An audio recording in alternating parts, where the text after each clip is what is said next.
शीतला सस्यश्यामला मातरम् वन्दे मातरम् शुभ्रज्योत्स्ना पुलकितयामिनी पुल्लकुसुमित द्रुमदलशोभिनी सुहासिनी सुमधुरभाषिणी सुखदां वरदां मातरम् वन्दे मातरम् वन्दे मातरम्।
सरस्वती एक नई कहानी अवतरित करती है।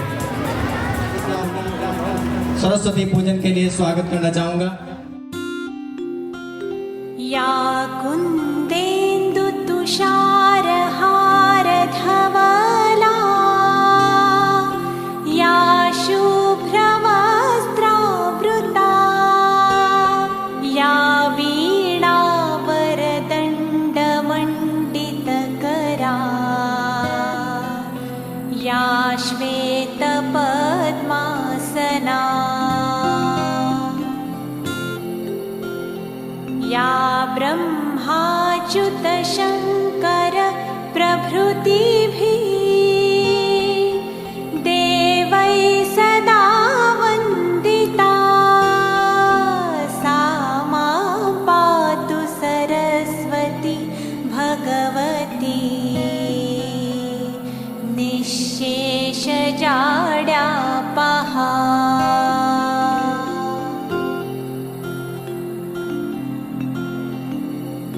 शुक्लां ब्रह्मविचारसारपरमाम् आद्यां जगद्व्यापिनीं वीणापुस्तकधारिणीमभयदां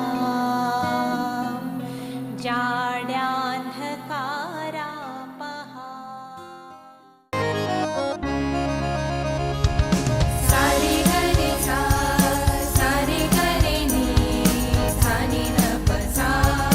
गम पम ग गम पम रे मा ग मा ग। स्वागतं स्वागतं स्वागतं स्वागतं आपके आने से धन्य हुए हैं हम। स्वागतं स्वागतं स्वागतं स्वागतं।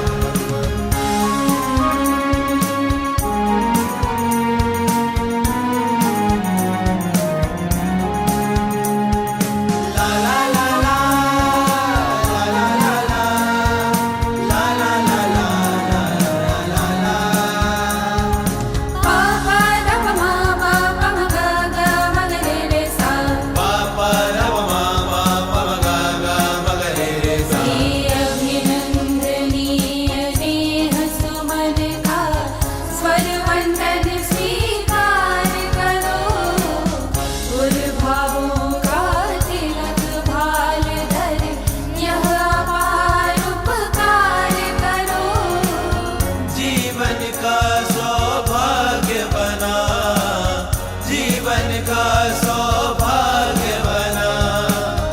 यह अवसर अनुपम स्वागतम स्वागतं स्वागतं स्वागतं।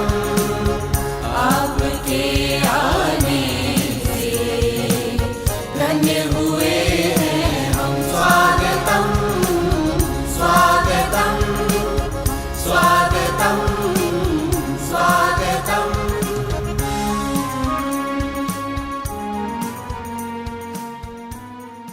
स्टेटस लगाया था एक दिन, ये उसी ने उसने रूबरू बना दिया है।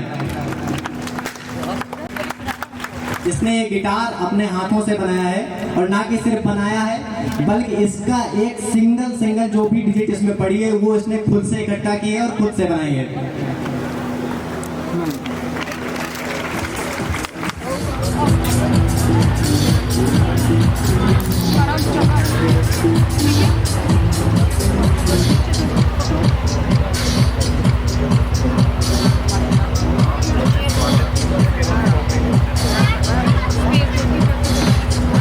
स्टैंड लगाओ चलेगा।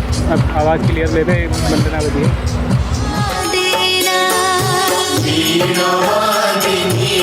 ज्ञान की देवी अपनी दया बरसा देना। मेरे सिर पर हाथ धरो माँ, ज्ञान की ज्योति जगा देना। ज्ञान की ज्योति जगा देना।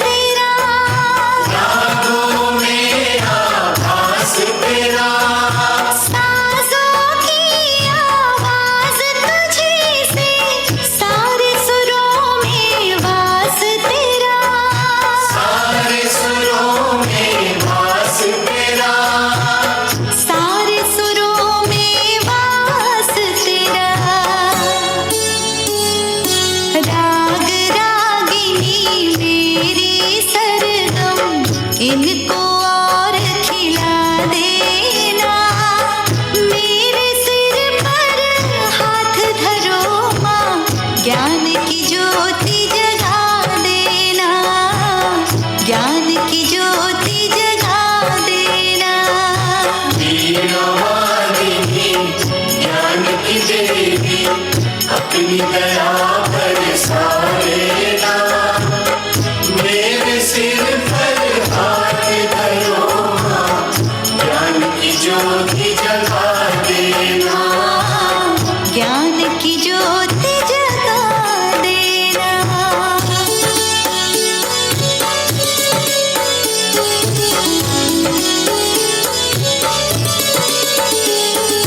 ग्रंथों के हर एक पन्ने पर तू ही शब्द सजाती है, शब्द सजाती है। कलम थमा के तू कवियों से प्यारे गीत लिखाती है, प्यारे गीत लिखाती है। प्यारे गीत लिखाती है। चलती रहे बस मेरी लेखनी, इतना योग्य बना देना। मेरे सिर पर हाथ धरो माँ, ज्ञान की ज्योति जगा देना, ज्ञान की ज्योति जगा देना। वीणवादिनी ज्ञान की देवी अपनी दया बरसा देना। मेरे सिर पर हाथ धरो माँ, ज्ञान की ज्योति जगा देना। ज्ञान की ज्योति जगा देना।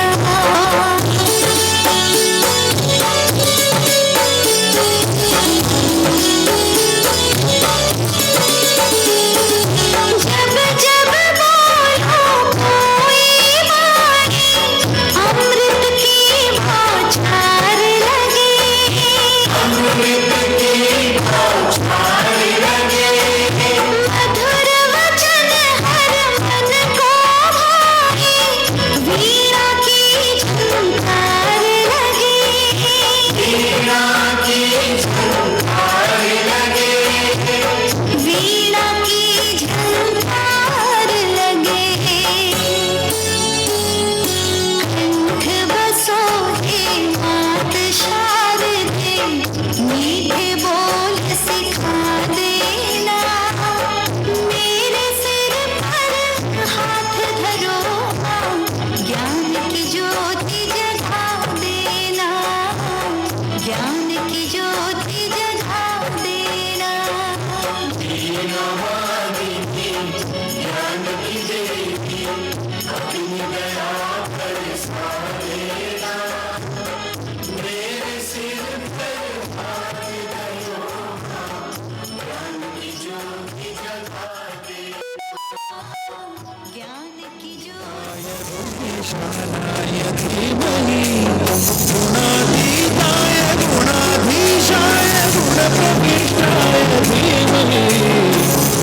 दन्ताय वक्रतुण्डाय गौरीतनयाय धीमहि, गजेशानाय भालचन्द्राय श्रीगणेशाय धीमहि।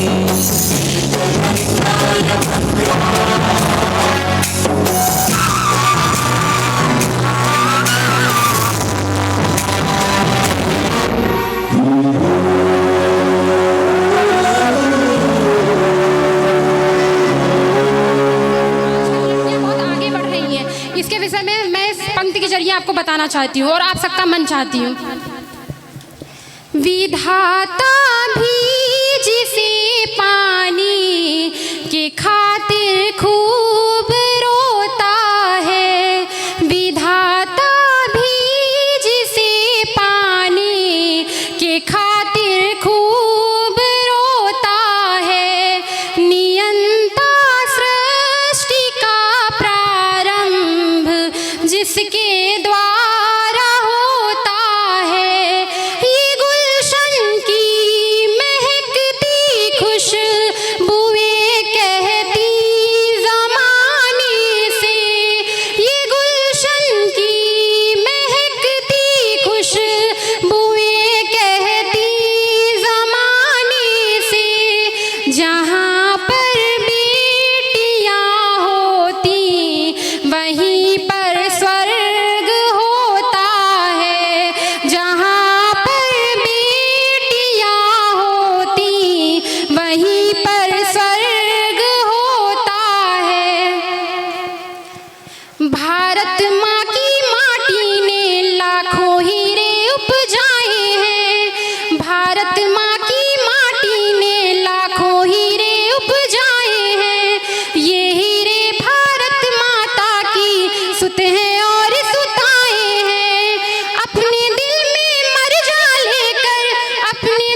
झांसी की रानी लक्ष्मीबाई की गाथा सुनिए तो जीजाबाई वीर शिवाजी, जीजाबाई वीर शिवाजी, हर सतगुण भर देती हूँ।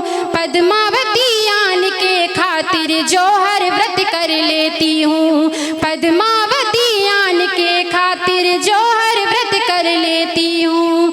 ऐसी वीर नारियों के प्रति, ऐसी वीर नारियों के प्रति मन में श्रद्धा पाती हूँ।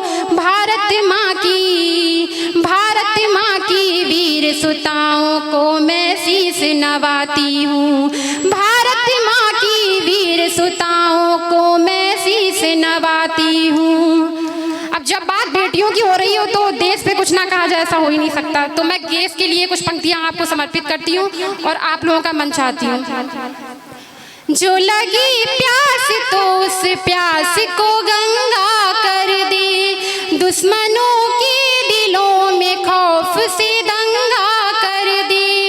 ए मेरे प्यारे वतन जान लुटा दूं तुझ पे, ए मेरे प्यारे वतन जान लुटा दूं तुझ पर।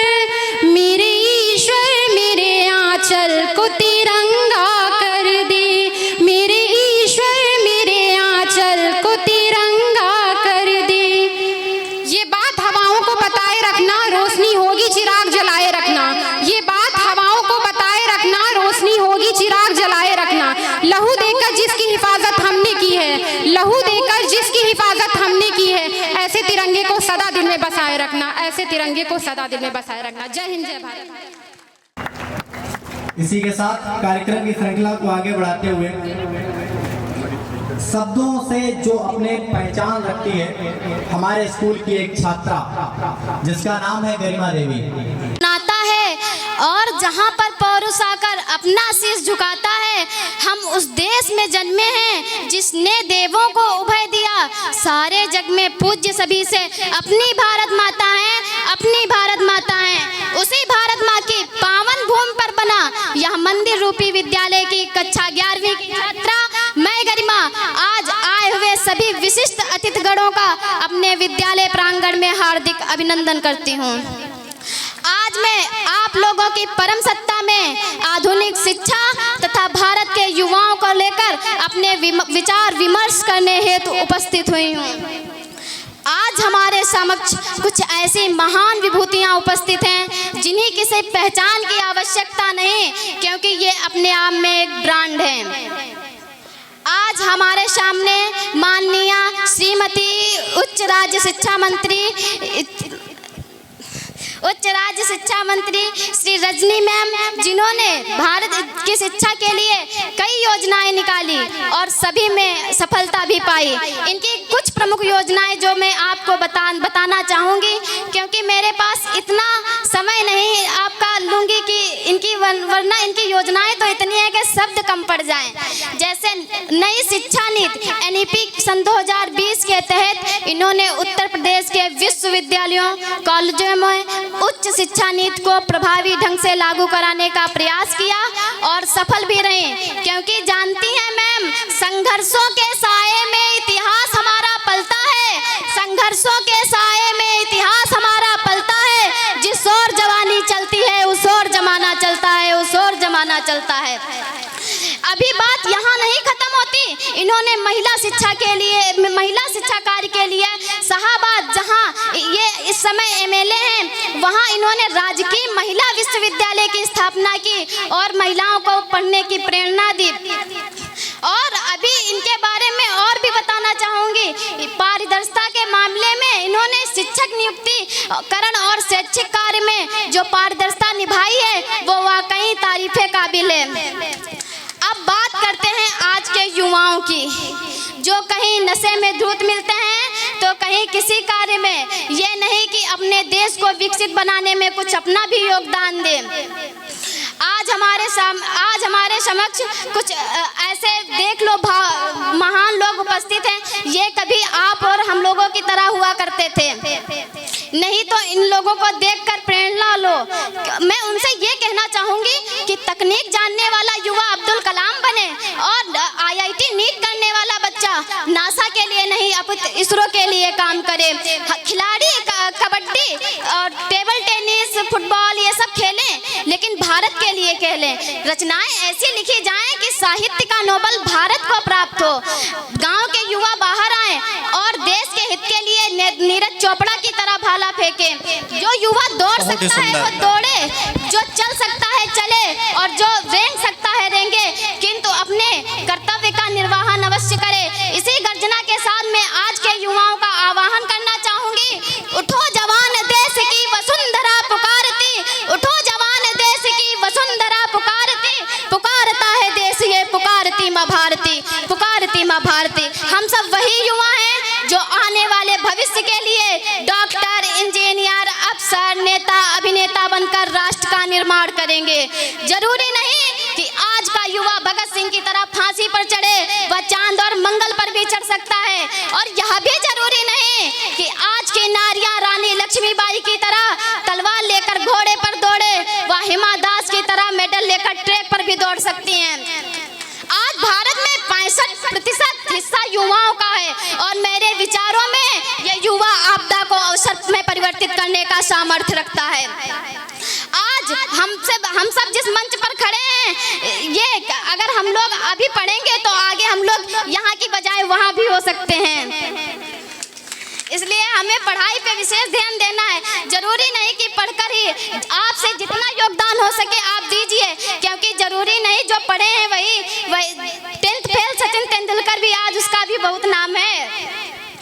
बहुत ही सुंदर। आज मैं अपनी कुछ पंक्तियों के माध्यम से बताना चाहूंगी कि मैम ने एक बार संसद में 2 लाइन कही थी, अब याद आ गया है तो उसे भी बोल देते हैं कि हौसला बना लिया ऊंची उड़ान का, हौसला बना लिया ऊंची उड़ान का, तो देखना फिजूल है कद आसमान का। क्या बात है कद आसमान का। कि नजर को बदला जाए तो नजारे बदल जाते हैं, नजर को बदला जाए तो नजारे बदल जाते हैं, सोच को बदला जाए सितारे बदल जाते हैं। कश्तियों की बदलने की आवश्यकता नहीं, मात्र दिशा बदलने से किनारे बदल जाते हैं, किनारे बदल जाते हैं। जय जवान, जय किसान, जय अनुसंधान, जय जय हिंदुस्तान, जय हिंद, जय भारत।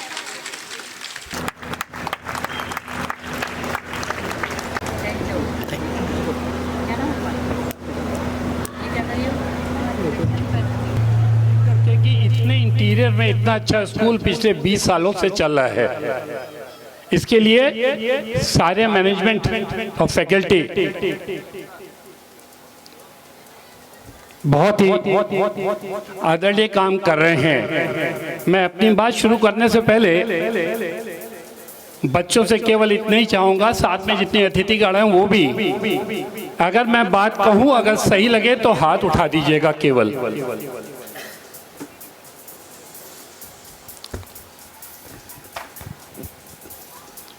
एक गाना बहुत फेमस हुआ था, अपना टाइम आएगा। सभी का टाइम आता है, सही या गलत? हाथ उठा के बताएं। कुछ पाने के लिए कुछ खोना पड़ता है, सही या गलत? सही है। कोशिश करने वालों की कभी, आप सब एग्री करते हैं इन तीनों बातों से? हाथ उठा के बताएं। मैं एग्री नहीं करता। एक आदमी इंतजार करता था कि उसका टाइम अच्छा आएगा, इंतजार करते करते उसकी तबीयत खराब रहने लगी। वो डॉक्टर के पास गया, डॉक्टर ने कहा तुम्हारा टाइम आ गया। अब भी आप विश्वास करते हैं कि आपका टाइम आता है? टाइम आता नहीं। आज जिन बच्चों को आज पुरस्कृत किया जाएगा वो अपना टाइम लाए हैं, आया नहीं है। अब कितने लोग एग्री करते हैं कि अपना टाइम आएगा? कोई हाथ नहीं। चलिए दूसरा प्रश्न। कुछ पाने के लिए कुछ खोना पड़ता है, क्या खोना पड़ता है? कुछ पाने के लिए कुछ खोना नहीं पड़ता, कुछ पाने के लिए कुछ करना पड़ता है। जब आप कुछ करेंगे तभी आप कुछ पा सकते हैं। तीसरा मैंने पूछा था, कोशिश करने वालों की कभी हार नहीं होती। सबने हाथ उठाया, होती है। लगातार कोशिश करने वालों की हार नहीं होती। एक बार कोशिश करने से कुछ नहीं मिलता। अब एक खूबसूरत प्रश्न और, यहाँ सब लोग एग्री करेंगे कि नहीं, ये आप बताएंगे हाथ उठा करके। यहाँ कितने लोग हैं, यहाँ कितने लोग बैठे हैं जिन्होंने बचपन में चलना सीखा हो बिना गिरे हुए? हाथ उठा दें। कोई नहीं। कितने लोग हैं जिन्होंने साइकिल चलाना सीखा हो जिसके पीछे स्टैंड नहीं होता? हम लोग के ज़माने की साइकिल, बिना गिरे हुए साइकिल चलाना सीख लिया हो? कोई हाथ नहीं उठ रहा है। तीसरा प्रश्न, कितने लोग ऐसे हैं जिन्होंने काखा गागा ABCD, मल्टीप्लिकेशन, डिवीजन, सब्सट्रैक्शन सब कुछ सीखा हो बिना गलती करे हुए? है कोई? इसका मतलब क्या हुआ जानते हैं? अगर आपको कुछ हासिल करना है जिंदगी में तो गलती करना लाजमी है। आप जितनी ज़्यादा गलती करेंगे उतनी जल्दी सफलता के नज़दीक पहुंचेंगे। इससे पहले मैं आपको 4 लाइन कहूँगा। इसी के बारे में बड़ी अच्छी बात कही है किसी ने, चोटें हमारे भी घुटनों पे बहुत हैं, चोटें हमारे भी घुटनों पे बहुत हैं, हम भी गिरे लगातार बहुत ज़्यादा है, गिर कर उठना बहुत मुश्किल है, पता है हमें, पर गिर कर उठने का हुनर हमें आता है। यहाँ जितने भी पेरेंट्स आए हुए हैं, मैं उनसे गुजारिश करूँगा, ख़ास तौर से लड़कियों के लिए, कि वो अपनी लड़कियों को तितलियों की तरह खूबसूरत ना बनाएं, उनको मधुमक्खी बनाएं जो उड़ने के साथ साथ, मीठा होने के साथ साथ ज़रूरत पड़ने पे डंक भी मार सकें। अभी एक बेटी ने कुछ लाइनें बड़ी अच्छी सुनाई थी, तो मुझे भी इस मौके पे वो लाइन याद आ गई हैं, तो मैंने कहा अपनी बात ख़त्म करने से पहले सुना दूं। बहुत ध्यान से सुनिएगा। उसका शीर्षक है मुस्कुराओ। मुस्कुराओ अगर कहीं से हार गए हो तो, मुस्कुराओ अगर कहीं से हार गए हो तो, उस जीत की ज़रूरत तुमसे ज़्यादा किसी और को होगी शायद। मुस्कुराओ अगर कुछ खो गया है जिसके नसीब का था उसको मिल गया हो शायद। मुस्कुराओ अगर दिल टूट गया है जिसके किसी का जोड़ने के लिए किसी का तोड़ना पड़ता होगा शायद। मुस्कुराओ, मुस्कुराओ अगर सर पे है छत, बदन पे है कपड़ा और थाली में खाना, और अगर है ज़रूरत से ज़्यादा तो बांट कर घर जाना। मुस्कुराओ अगर बार बार ये सोच के हताश हो जाते हो कि इससे अच्छा ये हो जाता, इससे अच्छा वो हो जाता, तो ये सोच कर मुस्कुराओ कि इससे बुरा हो जाता तो क्या हो जाता। मुस्कुराओ, किसी गिरे हुए को उठा के मुस्कुराओ, किसी के आंसू पोंछ के मुस्कुराओ, किसी की खुशियां बन के मुस्कुराओ, किसी को खुशियां दे के मुस्कुराओ, लेकिन मुस्कुराओ। और अगर कोई ये पूछे कि जिंदगी जीने का क्या है सलीका, तो ये कहकर मुस्कुराओ कि हमने जिंदगी से मुस्कुराना ही सीखा। मुस्कुराओ, मुस्कुराओ, मुस्कुराओ। लास्ट में 2 लाइनें अपने बच्चों के लिए कह करके मैं अपनी बात खत्म करूंगा। आपकी असली उड़ान तो अभी बाकी है, आपकी असली उड़ान तो अभी बाकी है, आपकी असली पहचान भी अभी बाकी है, और आपका असली इम्तिहान भी अभी बाकी है। अभी तो नापी है चंद गज ज़मीन आपने, अभी तो सारा आसमान बाकी है।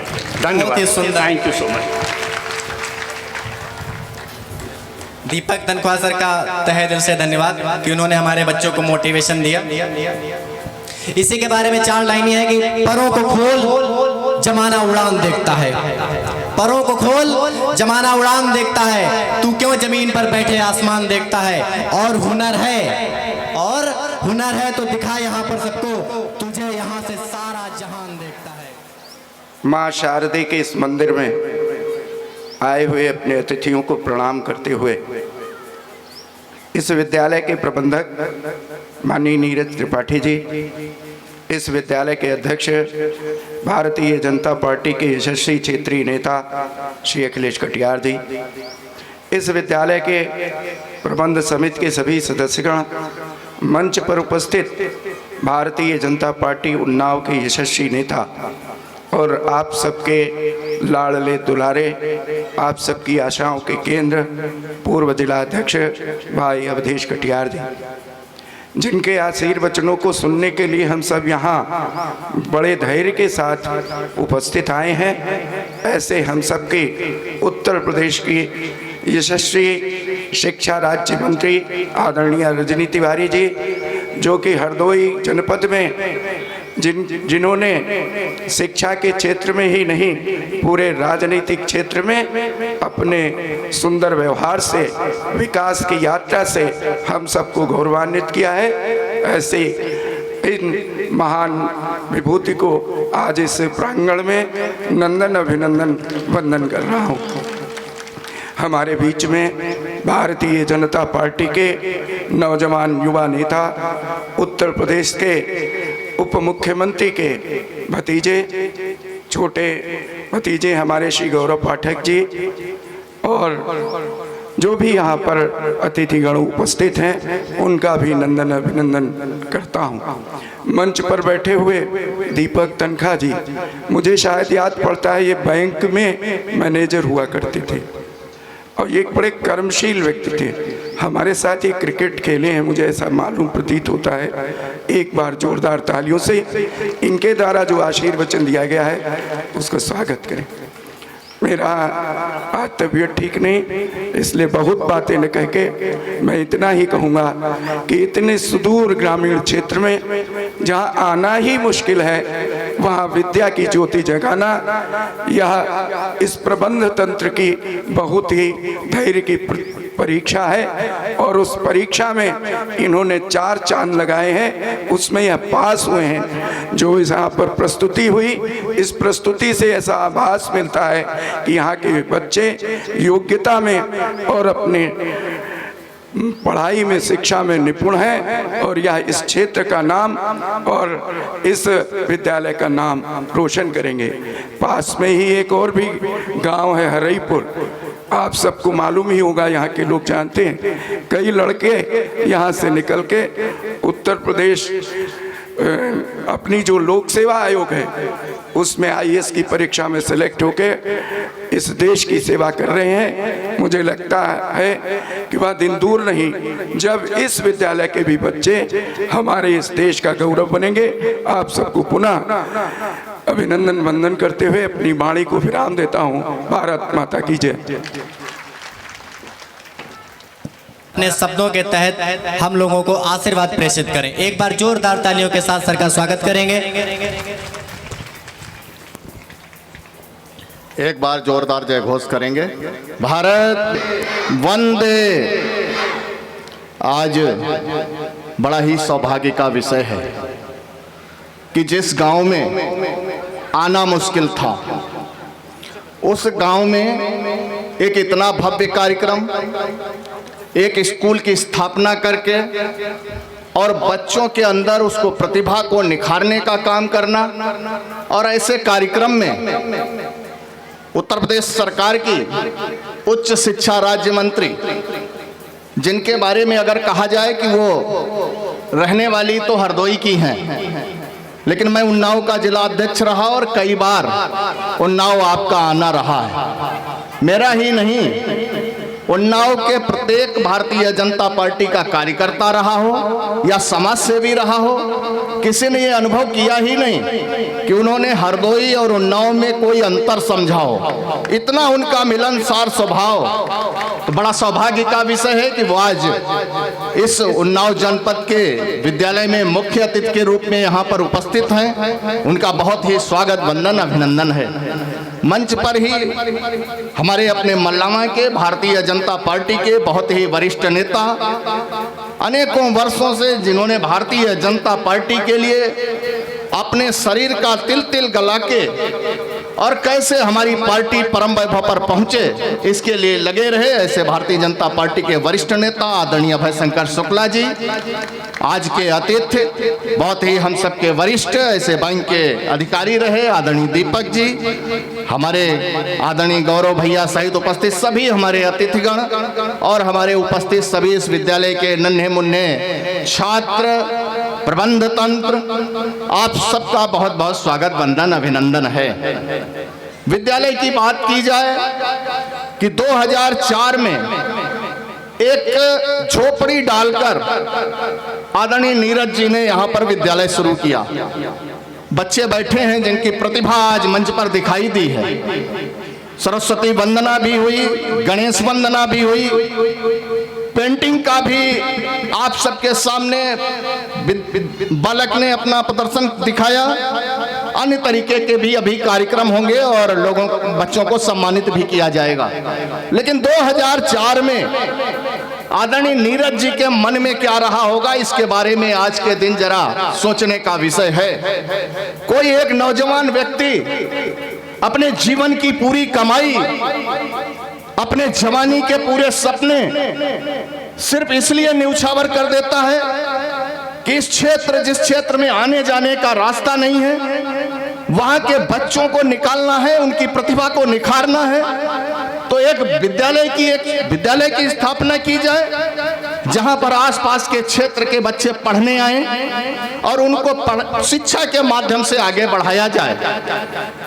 कितना संघर्ष किया होगा, सोचने का विषय है। यानी कि घर तक छोड़ दिया, परिवार सहित इसी प्रांगण में निवास करने लगे और जीवन में एक ही सपना कि हम इस क्षेत्र में यहाँ के रहने वाले जो बच्चे हैं उनके भविष्य को बनाने का काम करेंगे। हम अगर कल्पना करें तो कोई व्यक्ति जब विद्यालय खोलता है तो विद्यालय कमाई का जरिया नहीं होता, कोई ना कोई एक सपना लेकर आगे बढ़ता है और उस व्यक्ति की पूरी जवानी और पूरी कमाई उस विद्यालय में लग जाती है और वो 2 ही बार प्रसन्न होता है। एक बार जब विद्यालय के सुबह बच्चे, नन्हे मुन्ने बच्चे जब खेलते हुए मुस्कुराते हुए विद्यालय के अंदर पढ़ने के लिए आते हैं और वो प्रबंधक जब गेट पर खड़ा होता है, वो देखता है कि मैंने ये कमाई की है कि बच्चे जो हैं मुस्कुराते हुए विद्यालय के अंदर आ रहे हैं। और दूसरी उसकी प्रसन्नता होती है कि शाम को जब छुट्टी होती है तो वो जो भाव बच्चों के चेहरे पर देखता है, जो शिक्षा ग्रहण करके अपने घर की तरफ जाते हैं कि ये यहाँ पर कुछ सीख के जा रहे हैं, उस समय वो 2 ही बार प्रसन्न होता है, एक बच्चों के आते समय और एक बच्चों के जाते हुए। पूरी 2 ही खुशियों के लिए वो अपनी पूरी की पूरी खुशी न्यौछावर कर देता है। मंत्री जी को बाहर जाना है, मैं एक छोटा सा उदाहरण देते हुए अपनी बात समाप्त करूंगा। सुभाष चंद्र बोस के बारे में सभी लोग जानते हैं। विभिन्न विद्यालय के कार्यक्रमों के माध्यम से हम उनके बारे में सुनते भी हैं, समझते भी हैं और पढ़ते भी हैं। लेकिन कोई भी बच्चे यहाँ पर बैठे हैं, आगे जीवन में कुछ भी करेंगे, किसी भी क्षेत्र में जाएंगे, लेकिन शिक्षित होना बहुत अनिवार्य है। सुभाष चंद्र बोस 8वीं पास करके 9th क्लास में जाते हैं और 9th क्लास का जब रिजल्ट आता है तो उनके जो प्रधानाचार्य हैं और सुभाष चंद्र बोस के जो पिताजी हैं वो दोनों मित्र होते हैं। सुभाष चंद्र बोस को प्रधानाचार्य जी बुलाते हैं और उनका रिजल्ट दिखाते हैं और कहते हैं कि आपके पिताजी को हम क्या चेहरा दिखाएंगे, क्या जवाब देंगे, आप तो क्लास में फेल हो गए। 9th क्लास में सुभाष चंद्र बोस फेल हो जाते हैं। प्रधानाचार्य जी उनसे पूछते हैं, आप क्या करते रहते हो, विद्यालय समय से आते हो, दिन भर विद्यालय में आप पढ़ते हो, शाम को समय से घर जाते हो, घर का वातावरण भी शिक्षा का है, ऐसी कौन सी वजह है जो आप फेल हो गए? सुभाष चंद्र बोस ने कहा कि मैं पूरे विद्यालय में अपने से बड़े यानी कि हाई स्कूल और इंटर के भी विद्यार्थियों से दोस्ती करता रहता हूं, अपने से कम उम्र के विद्यार्थियों से भी दोस्ती करता रहता हूं। तो उन्होंने कहा यानी कि पढ़ाई के अलावा आपको दोस्ती क्यों करते हो? तो उन्होंने कहा था कि यह देश मुझे आजाद करना है, इसलिए मैं सबसे दोस्ती करके देश को आजाद करना चाहता हूं। प्रधानाचार्य जी ने उनसे सवाल किया, इन जो बच्चे जिनसे आपकी दोस्ती हो गई है, इनके आप घर भी जाओगे, इनके माता पिता से भी बात करोगे, और जब इनके माता पिता ये जानेंगे कि आप क्लास में फेल हो गए हो, तो वो हम माता पिता इनकी दोस्ती करने देंगे? आपको उन बच्चों के साथ दोस्ती करने देंगे, मिलने देंगे, बैठने देंगे? सुभाष चंद्र बोस को वो सवाल उनके दिमाग में गूंजता है। वो कहते हैं, गुरुजी अब क्या किया जाए, मैं फेल हो गया हूं। उन्होंने कहा मैं कुछ करता हूं, लेकिन आपको एक आश्वासन देना पड़ेगा कि आप हाई स्कूल और इंटर की परीक्षा में एक उदाहरण प्रस्तुत करोगे। सुभाष चंद्र बोस ने उनसे कहा मैं ऐसा ही करूंगा। और आप सबको यह जानकर हैरानी होगी कि उनकी हाई स्कूल और इंटर के बारे में अगर आप पता करेंगे तो दोनों में गोल्ड मेडलिस्ट थे और आगे की भी शिक्षा में गोल्ड मेडलिस्ट थे। यानी कि अगर हमको किसी भी क्षेत्र में जाना है, कहीं भी पढ़ना है, तो हमें शिक्षित होना अनिवार्य है। और सिर्फ शिक्षा ग्रहण नहीं, हमारे अंदर प्रतिस्पर्धा होनी चाहिए। अगर मंच पर आज कुछ बच्चे वंदना कर सकते हैं, कुछ बच्चे चित्रकारी कर सकते हैं, कुछ बच्चे अभी भाषण बिटिया दे रही थे, दे सकते हैं, तो हम क्यों नहीं दे सकते? हमारा भी स्थान प्रथम होना चाहिए। पढ़ाई में अगर कोई फर्स्ट सेकंड थर्ड का अवार्ड अभी प्राप्त करेगा, अभी यहाँ पर बच्चों को पुरस्कार मिलेंगे, तो प्रत्येक बच्चा आज यहाँ से सोच कर जाएगा कि यह पुरस्कार अगली बार मेरा होगा और मैं इतनी मेहनत करूंगा कि यह पुरस्कार अगली साल जब वार्षिकोत्सव होगा तो यह पुरस्कार मेरे हाथ में होना चाहिए। यह विचार प्रत्येक बच्चा अपने मन में लेकर यहाँ से जाएगा तो यह वार्षिकोत्सव निश्चित तौर पर सफल होगा और माननीय मंत्री जी का भी आना सफल होगा। आप सब इतनी बड़ी संख्या में यहाँ पर उपस्थित हुए हैं, सभी का बहुत बहुत अभिनंदन, स्वागत करते हुए अपनी बात समाप्त करता हूँ। जय हिंद, जय भारत। स्वर्गीय उमेश बालिका इंटर कॉलेज में वार्षिकोत्सव के इस अवसर पे हमारे साथ में मौजूद हैं, यहाँ पे विशिष्ट अतिथि के रूप में आए हुए श्री दीपक तनखा जी, भारतीय जनता पार्टी के यशस्वी अभय शंकर शुक्ला जी,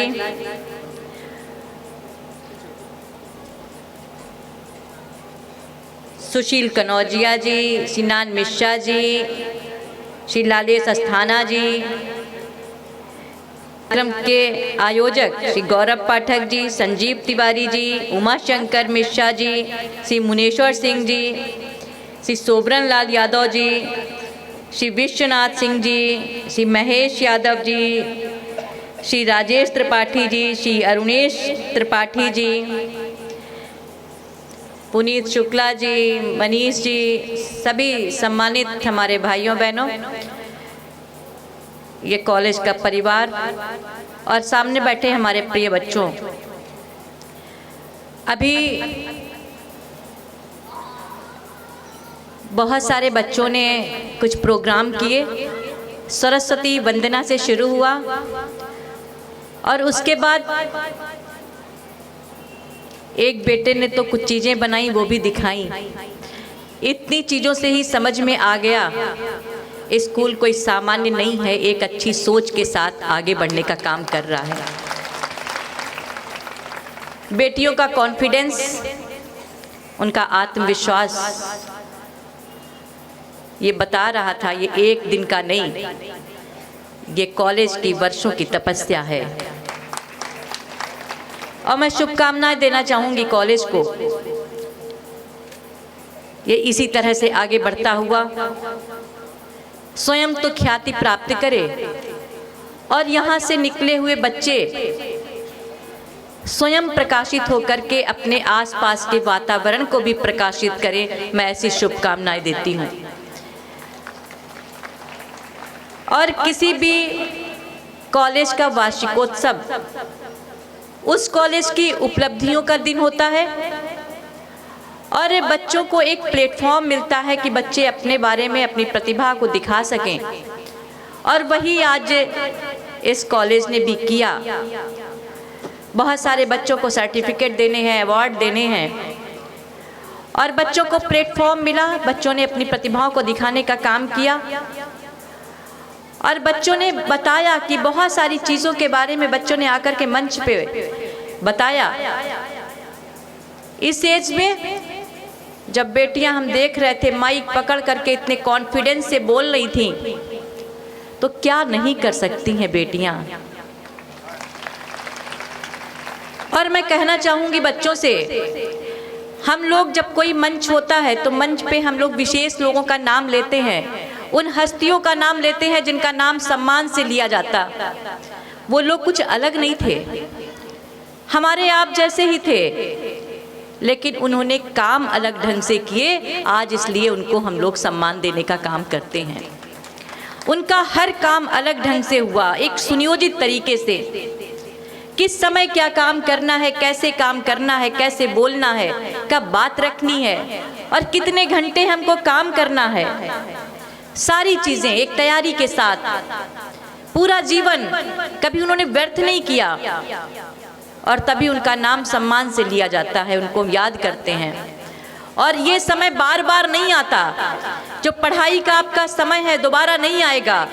आप जिस क्लास के छात्र हैं दोबारा से ही समय नहीं मिलेगा, आपको इसका सदुपयोग करना होगा। अगर जिसने छात्र जीवन में समय का सदुपयोग कर लिया, आपको आगे बढ़ने से कोई रोक नहीं सकता, कोई रोक नहीं सकता। मुझे ध्यान आ रहा है, हमारे यशस्वी प्रधानमंत्री जी कहते हैं हमारा देश विकसित बनेगा, और देश को विकसित करने में सबसे बड़ा योगदान हमारे युवाओं का होगा। और मुझे ये भी ध्यान है कि प्रधानमंत्री जी ने कहा था, अब बेटियां, हमारी बेटियों की सामर्थ्य सिर्फ घर में चूल्हे चौके तक ही सीमित नहीं है, बेटियों की सामर्थ्य देश की दिशा भी तय कर सकती है। ऐसी बेटियां हमारे सामने बैठी हैं, ऐसे बेटे हमारे सामने बैठे हैं। अब हमारा देश बदल चुका है, अनेकों अवसर आपके पास में हैं। अभी एक बेटी ने बात रखी थी राष्ट्रीय शिक्षा नीति 2020। मुझे ध्यान आ रहा है कि पहले मैकाले की शिक्षा नीति चली आ रही थी, अनेकों बार धरने हुए, अनेकों बार बदलने के लिए बातें हुई, लेकिन उसको कोई नहीं बदल पाया। और जब मैकाले अपने देश में गया, उसने बोला कि हम तो चले आए, लेकिन हम भारत में काले अंग्रेज पैदा करके आए हैं। वो शक्ल से तो भारतीय रहेंगे, लेकिन इनकी सोच अंग्रेजियत रहेगी, और वही होता रहा। लेकिन जब देश में प्रधानमंत्री मोदी जी बनते हैं, उन्होंने राष्ट्रीय शिक्षा नीति 2020 लेकर के आए, जिन्होंने युवाओं के लिए अनेकों अवसर देने का काम किया। आज हमारे सामने जो युवा बैठा हुआ है, सिर्फ ये नौकरी पाने के लिए ही काम नहीं करता। आज देश सिर्फ नौकरी पाने के लिए ही काम नहीं कर रहा, आज हमारा युवा नौकरी देने वाला बन रहा है, नौकरी देने वाला बन रहा है। उसको इस तरह की शिक्षा दी जा रही है। आज उनमें नेतृत्व करने की क्षमता है हमारे युवाओं में। आज हमारा युवा आगे बढ़ रहा है, और मैं जिस कॉलेज में भी जाती हूँ, जिस यूनिवर्सिटी में जाती हूँ, वहाँ पे मैं यह ज़रूर कहती हूँ कि हम अपने बच्चों को पढ़ाई दें, संस्कृति दें, और समय समय पे ये भी ध्यान दें, क्योंकि छोटे बच्चे भी दिख रहे हैं कि पढ़ाई के साथ में हमें ये भी ध्यान देना है कि बच्चों की मनोस्थिति क्या है। आजकल बहुत सारी बीमारियां भी बच्चों में हो जाती हैं, डिप्रेशन, कि ऐसा तो नहीं कि हम बच्चे को पढ़ा रहे हैं, बच्चे की मन स्थिति क्या है। हमारे स्कूल में बच्चों पे को इस चीज़ पे भी ध्यान देना होगा। बहुत कंपटीशन भी है, कंपटीशन का युग चल रहा है। हम बच्चों को अच्छी शिक्षा दें, अच्छा स्वास्थ्य दें। स्कूलों में सिर्फ कॉलेज किताबों की पढ़ाई ही नहीं करवानी है, हमें बच्चों का सर्वांगीण विकास भी करना है।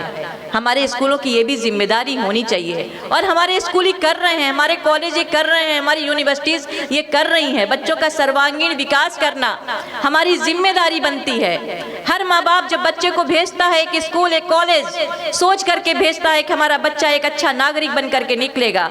और जिस दिन हम सबने ठान लिया कि हमारी सबकी जिम्मेदारी है बच्चों को शिक्षा भी दें, संस्कृत भी दें और उनका सर्वांगीण विकास करें, वाकई में हमारा देश विकसित भारत बन जाएगा, विकसित भारत बन जाएगा। एक बार विवेकानंद जी से किसी ने पूछा कि बच्चों में शिक्षा जरूरी है या उनमें संस्कृति, तो विवेकानंद जी कुछ देर सोचते रहे और उन्होंने कहा कि बच्चों में संस्कृत युक्त शिक्षा की आवश्यकता है। और हमें लग रहा है हमारे स्कूल, हमारे कॉलेज इस तरह की शिक्षा देने का काम कर रहे हैं। मैं बधाई देना चाहूँगी कॉलेज के प्रबंधक को, प्रिंसिपल को। आप बहुत अच्छे ढंग से कॉलेज को चलाने का काम कर रहे हैं। आपका कॉलेज बहुत आगे बढ़े, आपके कॉलेज की ख्याति बढ़े और साथ ही साथ यहाँ से निकलने वाला हर बच्चा स्वयं प्रकाशित हो और अपने प्रकाश से आसपास के वातावरण को भी प्रकाशित करे। मैं ऐसी शुभकामनाएं देते हुए अपनी वाणी को विराम देती हूँ। बहुत बहुत धन्यवाद। माननीय मंत्री जी का बहुत बहुत धन्यवाद। ग्रेजुएशन के लिए मैं लखनऊ पहुंचा तो वहां पर ग्रेजुएशन कर रहा था तो हमारे ज्येष्ठ भ्राता बड़े भाई गोलोकवासी स्वर्गीय उमेश जी ने उस समय एक बात रखी कि पढ़कर आगे क्या करना है, तो मैंने कहा मुझे जॉब करनी है। तो उनका वो एक शब्द था हमारे लिए कि जॉब करनी नहीं है, जॉब देने वाले बनो और वापस गांव आइए, यहाँ पर कोई एक व्यवस्था की जाती है। वर्ष 1997 आया। 1997 में मैंने इस विद्यालय की समिति का रजिस्ट्रेशन कराया माँ वैष्णो सेवा संस्थान नाम से, कि मैंने यहाँ पर मैं और मेरे पूजनीय उस समय वर्तमान अब गोलोकवासी हो गए गुरुजी लाल सिंह जी, उनके अनुसार माँ वैष्णो सेवा संस्थान समिति का संचालन किया और रजिस्ट्रेशन के लिए प्रयास किया, लेकिन उस वर्ष वो रजिस्ट्रेशन नहीं हो पाया। और संयोग ये बना कि हमारे भाई साहब 1997 में ही उसी सितंबर में, जुलाई में ये योजना बनती है और सितंबर में वो एक दुर्घटना के शिकार हो जाते हैं। वो पत्रावली हमारे मित्र बांगरमऊ में रहते थे, उनके यहाँ पड़ी रही और 2004 में जो है उन्होंने घर की सफाई की तो वो पत्रावली रजिस्ट्रेशन की मिली। तो मैंने कहा कि भाई साहब का एक सपना था कि जो है यहाँ पर संस्था चलाएंगे, मिलकर चलाई जाए। तो मैं भाई साहब के साथ नहीं चला सका, तो भाई साहब के नाम से चलाने का प्रयास करूँगा। उस समिति का अपना रिन्यूअल कराने के बाद 2004 में इसी जगह पर एक छप्पर डाल करके बंगला स्टार्टिंग की। हमारे पिताजी ने कहा कि ये छोटा सा गांव, यहाँ पर आज की डेट में 450 की आबादी है और 200-250-300 वोटर है। विद्यालय बड़े लोग खोलते हैं, पैसे वाले खोलते हैं, बड़ा गांव हो, आपके यहाँ बच्चे कहाँ से आएंगे, आप पैसा कहाँ से लगाएंगे। हमने कहा देखा जाएगा, हम स्टार्ट करते हैं।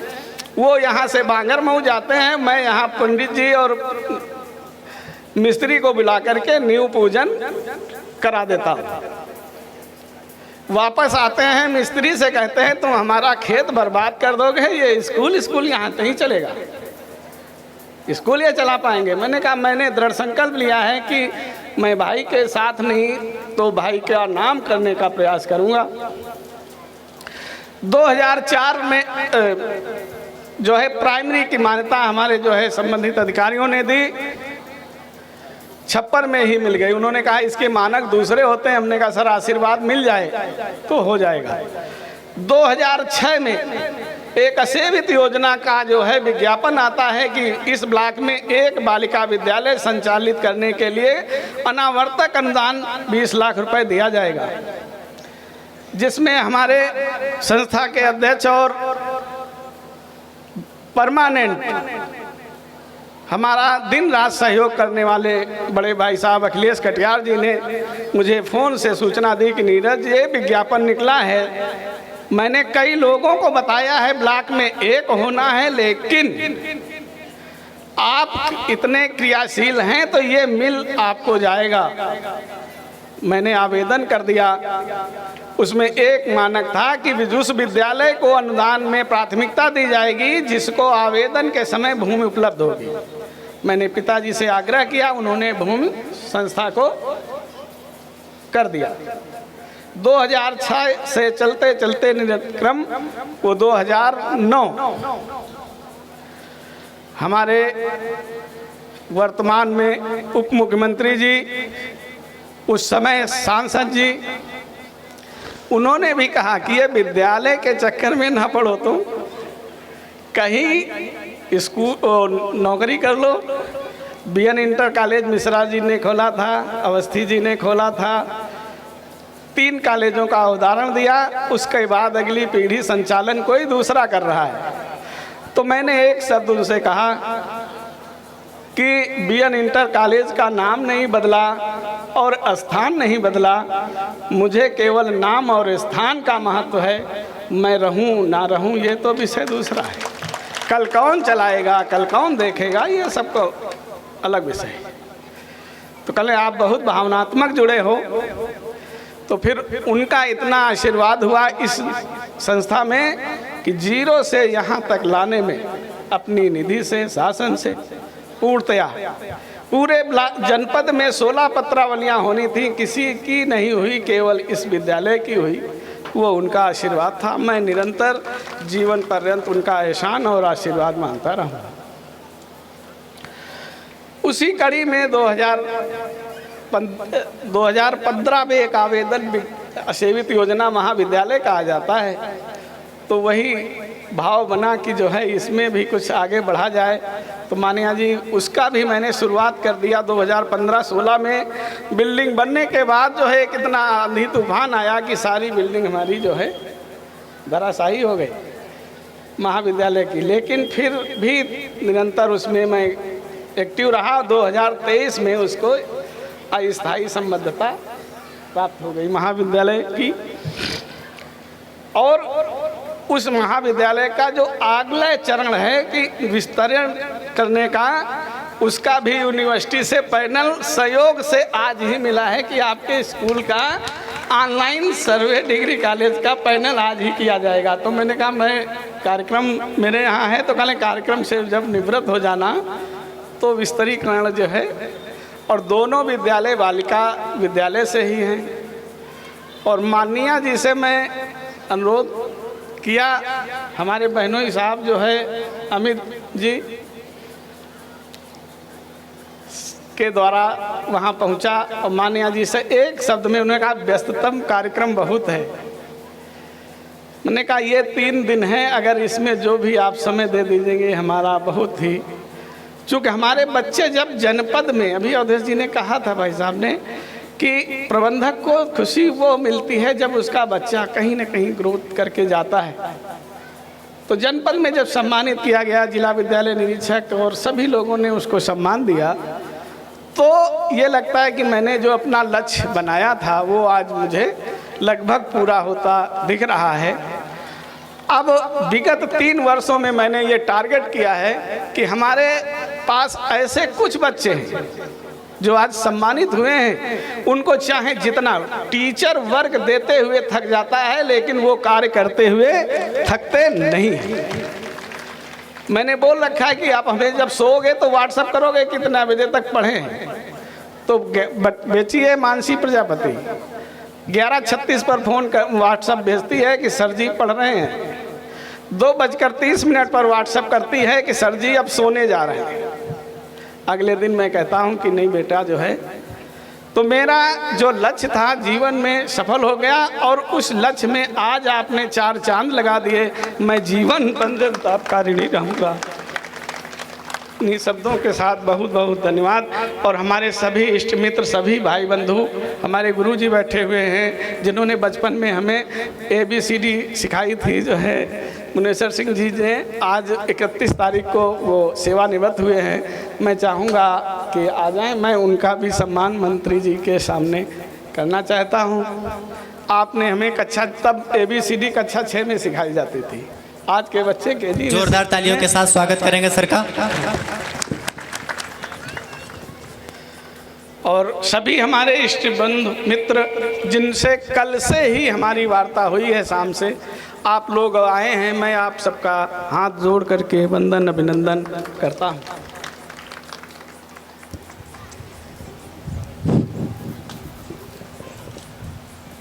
मैनेजर सर हमारे बहुत ही आशावादी व्यक्ति हैं, कभी भी किसी का बुरा नहीं सोचते हैं और अपना जो भी एक बार दृढ़ निश्चय कर लिया उसे पूरा ही करते हैं, चाहे उसे जिद के तौर पर मान लो या एक दृढ़ संकल्प के तौर पर। कि हम लोग एक नई प्रतियोगिता का अनावरण पिछले साल किए थे, जिसमें दादाजी के नाम पर श्री गोलोकवासी बाबूलाल त्रिपाठी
ऐसा वादा नहीं करता, मैं अपनी बातें जरूरत से ज्यादा नहीं करता, और चाहे तमन्ना रखता हूँ आसमान छूने की, लेकिन मैं किसी को गिराने का इरादा नहीं करता।